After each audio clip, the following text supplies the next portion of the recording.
If you would have told me it was going to take 20 hours to do a trip that I think the record is 3 hours, I still would have done it, but I wouldn't have believed it. Still would have done it, but I think we would have had a different approach to it. I don't think I would have done it.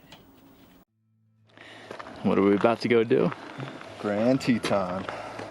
No matter how much research and planning you can do beforehand, it really doesn't compare to being on the route and experiencing it for yourself.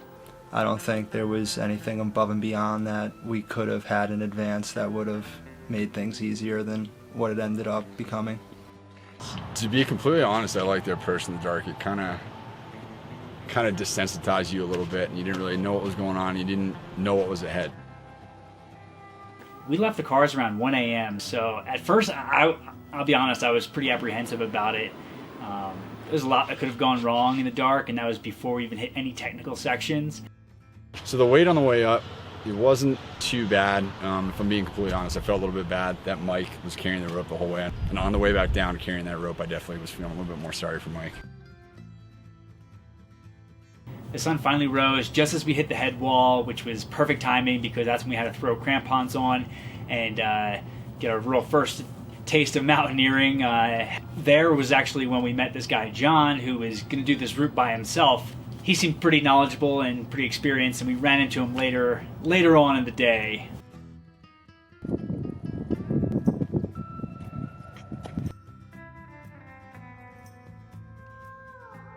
Reaching the lower saddle and looking to the upper saddle, I was like, oh, that.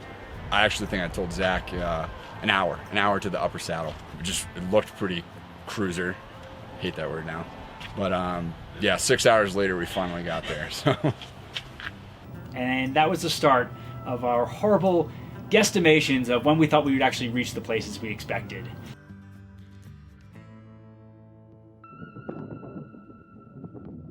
So from lower to upper, the climb was not easy at all. I know we were all starting to feel the elevation. Probably trying to hide it a little bit more, trying to look tough for the rest of the guys. So it sucked. Yeah, it sucked. Moving from the lower saddle to the upper saddle was challenging, to say the least. I'll be honest, I think it was the hardest part of the route. How you doing, bud? Killing it.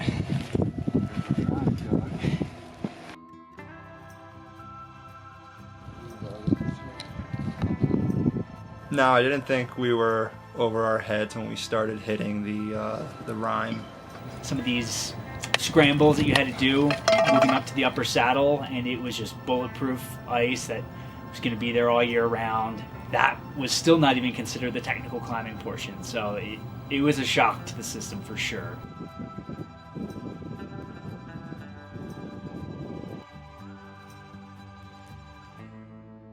The constant transition from snow to rock was just crampons on and off. Like, what do we do? It was super agitating. Heading up past the needle, dealing with 60-mile-an-hour winds, going through my mind was a mixture of this is great and we're out of our f***ing minds. When we got to the upper saddle, I think all three of us each felt differently. I saw Mike's face when that wind was cruising at like 60, 70 miles an hour, and he just looked lost in the sauce completely. What the f*** is going on? I was thinking about turning around. I am not going to lie. It made me question our decision whether to move forward or not. Yeah, Kyle seemed much more gung-ho about it. Stupid about it. I just wanted to go. So we had a little bit of everything there. So climbing up what we had to get to that point, which was technical enough, and the winds just kept building, I thought moving further ahead we were going to into a situation where we couldn't turn back. I think we asked a kid must have been 16. Hey, how was it up top? And he answered us completely falsely. Oh, super cruiser, don't need crampons, don't need axes, it'll be good. So the route they did was cruiser because the Exum guides go up the Exum route and not the Owen Spalding route, which is what we were about to go do. That was the second time that we were completely off. So the thought here is that we could go much faster without our packs on, and the fact that it was only take us an hour, we didn't really need any food or water, and the they said there was no snow and ice, so we didn't need any crampons and ice axes. So we racked up and started climbing. The first 2 pitches have a ton of exposure, the belly crawl and the roll. Looking at the climbing, I think everything's harder in the moment. I think looking back at it, the climbing itself, like if we're just looking at the climbing, it was pretty easy.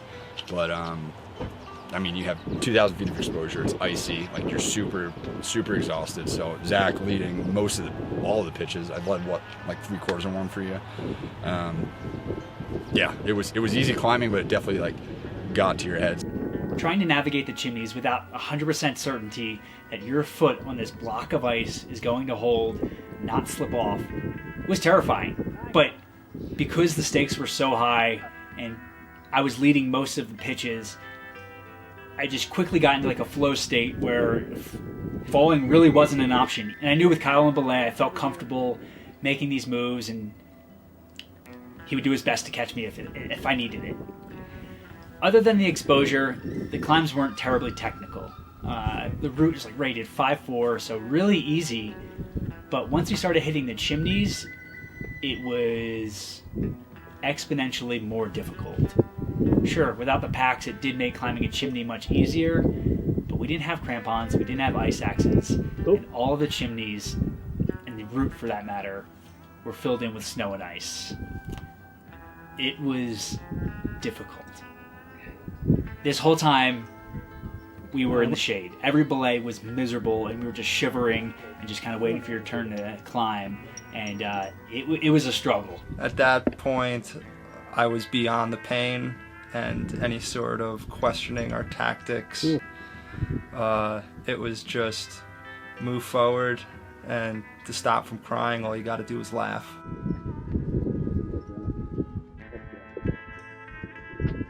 So slowly but surely, we made our way pitch by pitch, and when I say slowly, it was really slow. Each pitch, which was only like 100 feet long or so, was taking half an hour to an hour to complete because it was 4 people climbing the same party with 1 lead. So that was as slow as you can expect.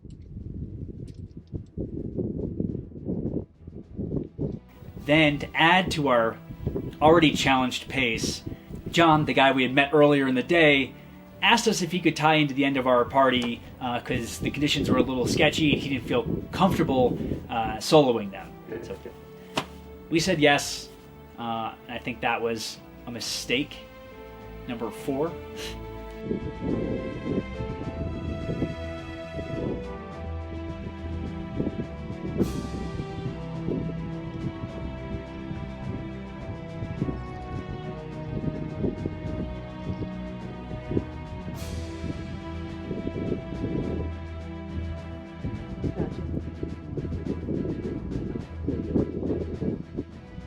Probably the hardest pitch was the one I led, and I think it's honestly because I was just getting frustrated because I knew it was a 5.4, but obviously covered in ice.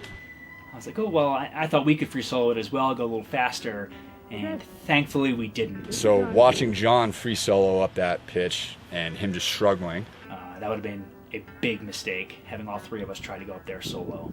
It wasn't until I came up on the tail end to where I had a full understanding to the magnitude of ice in the route. God forbid somebody would have fell anywhere on that run of the chimney. It would have been certain death. So at the same time when Stoke was high, I looked down at my watch and realized we blew past our hour round trip time to the summit. It wasn't even close. We were on hour 3, and we still had 1 more chimney to go and the entire summit pitch. And so I turned to the guys and notified them that the main rappel was only a couple feet away and we could rappel down and climb down because we still had hours to go and didn't have any water, didn't have any food. And not the most reasonable out of all of us, so I said let's go for it. I was 50-50 when you made the statement. Definitely appreciated Kyle's mindset that we had come this far. Nothing was going to stop us now from making the summit. The guys were on board with making that last push. We were so close. The weather was still cooperating, and we were almost there.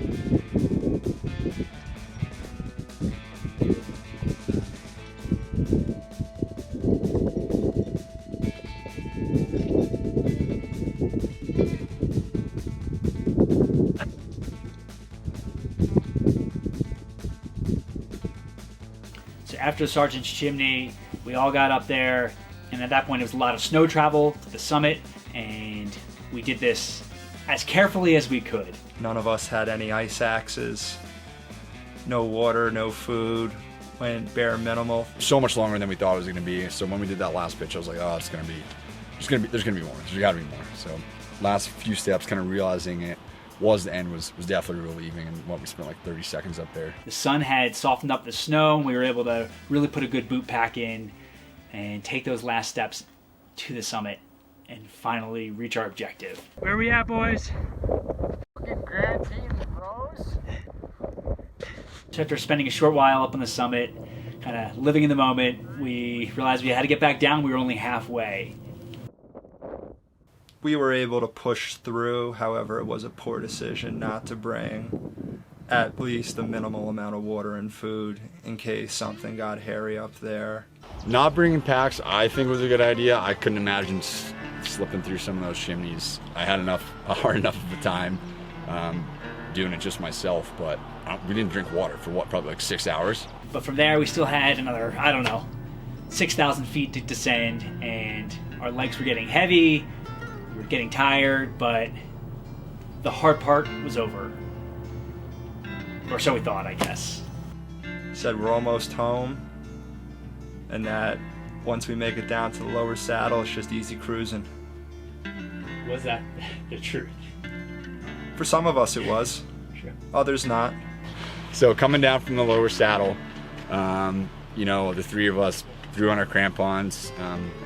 Snow at this point was super soft just from getting sunbaked all day, and I just started going. And I thought he was joking because he was coming down really fast in a glissading position, and then I realized he was out of control and something happened. He was sliding down feet first with crampons up in the air, and we were about to make contact. Feet came out from under me, obviously smacked into Zach. Luckily, it kind of angled a head wall that shot me off a cliff, and very luckily around a much larger head wall that would have probably destroyed me. I thought I saw him smack his head against the wall and immediately thought the worst as we both tumbled down the snowbank. I was able to get my ice axe in and self-arrest as I saw Kyle, what seemed to be lifelessly, sliding down the rest of the snowfield, hundreds more feet. I thought we had a monumental accident on our hands, seeing the impact at which both you guys hit that rock. Ice axe under me all the time, finally got it out from under me and was able to self-arrest with a broken crampon. And Expected to see a trail of blood on the snowfield. One of the climbers that was heading up the boulder field on the right was signaling to us that Kyle was letting them know that he was okay, which was unbelievable, to be honest. definitely made a scene for all the guys heading up. Got them in the right mindset. I don't know if I could blame the black diamond crampons or, if it was my own fault. Kind of looking back on it, maybe I slipped and then that crampon broke when I smacked that head wall. I don't know.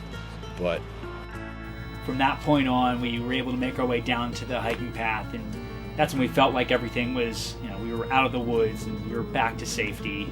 I'd say we definitely were letting our guard down, but it was appropriate. It was just hiking out. And I think that's when the delusion started to set in. We had been going for like 18 hours now, and it was exhausting. And that's when we started seeing things that weren't there. The tree stumps started to look like bears. What I thought I saw a bear. You thought you saw a bear. That wasn't a bear. It was stumps. I thought it was a joke. We made our way down. They were all not bears, obviously. We were about a quarter mile from the trailhead in the flats, almost there, just hiking our way out, and a bear crosses in front of us. A huge, huge black bear. And then seeing that bear, I was like, this is a nightmare. This is terrible. It was terrifying to see.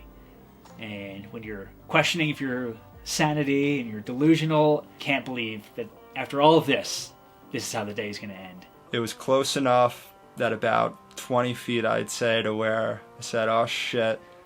So you try backpedaling. I can't move fast enough. Zach just Fred Flintstone back over a log. And immediately going to back up, feeling someone behind me, not letting me back up as fast as I would have preferred. Mike backs his way into me. We both fall. So we have our ice axes out as if that's going to do something. And eventually we hear it move off far enough, and then we just haul ass back to the parking lot. Some 20 hours after we started, we make it back to the truck. For so long, I've been hearing stories of car to car, grand in a day, and at that point, I became one of those people, and I've accomplished that. Granted, a lot slower than most other people. It was such a memorable moment. Yeah, I would 100% do it again. Yeah, would I do it again? In a heartbeat. I can't wait to do it again. Absolutely. A little bit faster this time, though.